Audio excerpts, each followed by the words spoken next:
Environnement avec cette nouvelle étude inquiétante qui démontre que la fonte des glaces dans l'Antarctique est bien une réalité, une accélération que la planète risque de payer cher dans le futur. Florence Bavic.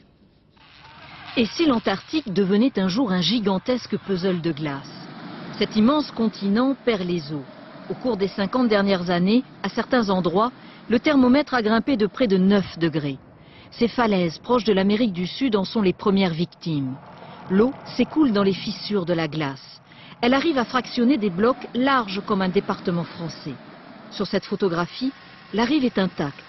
Puis, avec une rapidité surprenante, elle se disloque. Ces événements sont disons, caractéristiques de la période récente. Ça nous renforce dans l'idée aussi que ce réchauffement est bien lié à l'action de l'homme, à l'augmentation de l'effet de serre. De récentes données scientifiques confirment que l'Antarctique perd plus de glace qu'il n'en reçoit sous forme de neige. Il emmagasine pourtant 70% des réserves d'eau douce de la planète. À l'autre bout de la Terre, au pôle Nord, on n'est guère plus optimiste. Les scientifiques soupçonnent le Groenland de fondre doucement. Le volume de glace déversé dans l'Atlantique aurait quasiment doublé en 5 ans. Ces changements perturbent les animaux qui doivent se déplacer de plus en plus loin pour trouver une banquise où se reposer et se reproduire.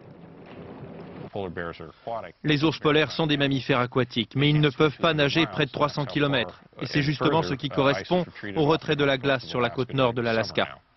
Ces territoires glacés sont encore mal connus. Grâce aux satellites, les scientifiques peuvent désormais observer les changements au fur et à mesure qu'ils se produisent.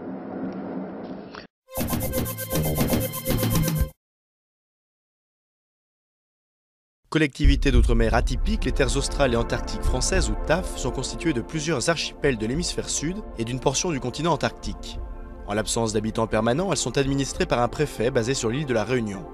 Les îles éparses, petites îles subtropicales situées autour de Madagascar, accueillent des militaires et des gendarmes chargés d'y affirmer la souveraineté de la France, ainsi que des chercheurs et des missions météo. Bien plus au sud, dans l'océan Indien, se trouve l'île Saint-Paul, inhabitée, et l'île d'Amsterdam, sur laquelle est installée une base scientifique permanente. L'archipel de Crozet, sous les 40e rugissants, se compose de 5 îles volcaniques. L'une d'entre elles, l'île de la Possession, accueille la base scientifique Alfred Fort. À seulement 2000 km des côtes de l'Antarctique, à hauteur des 50e hurlants, se situe l'archipel des Kerguelen. Grand comme la Corse, cet ensemble d'îles très découpées accueille la base scientifique de Port-au-Français. La France dispose également d'une base en Antarctique. À la même longitude que l'Australie, elle se trouve sur une portion du continent nommée Terra Delhi.